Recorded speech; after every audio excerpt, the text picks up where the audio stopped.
Huli ang isang babae sa Tarlac matapos umano niyang pagbantaan at kikilan ang bagong kasintahan ng dati niyang nobyo. Damay pati ang kanyang kapatid at tiyahing kasabwat umano sa krimen. Nakatutok si June Veneracion.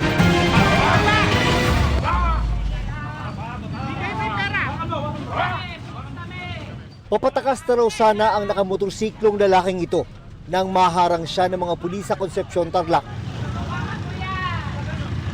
Hinuli siya kasama ng kanyang babaeng kapatid na si alias Emma at kanyang tiyahin sa entrapment operation ng PNP Anti-Cybercrime Group.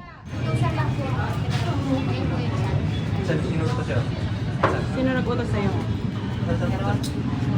Ayon sa PNP ACG, si alias Emma talaga ang target na pangunahing sospek. Pero dahil kasama niya sa umano'y online threat at extortion ang kapatid at tiyahin, arestado silang tatlo. Ang kanila umanong biniktima, bagong kasintahan ng ex-boyfriend ni alias Emma. Nag-ugat ito sa pagsiselos ng suspect. Iniwan siya nito ng boyfriend niya para maging sila po ulit ng victim po. Naghiwalay din kalaunan ang biktima at kanyang boyfriend.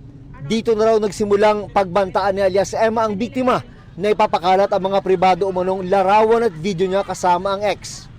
Nitong Hulyo, nanghingi na rin umano ng pera si alias Emma sa biktima. Nakaabot ng 113,000 pesos yung nabigay ng victim sa suspect. Ang pinaka-last na demand ng suspect ay 40,000.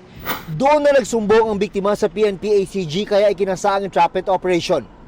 Pare-parehong sinampahan ng reklamong grave threat at robbery with intimidation of a person. Kaugnay ng Cybercrime Prevention Act, si alias Emma, kanyang kapatid at kanilang tiyahin. Sinusubukan pa namin silang makuhanan ng pahayag.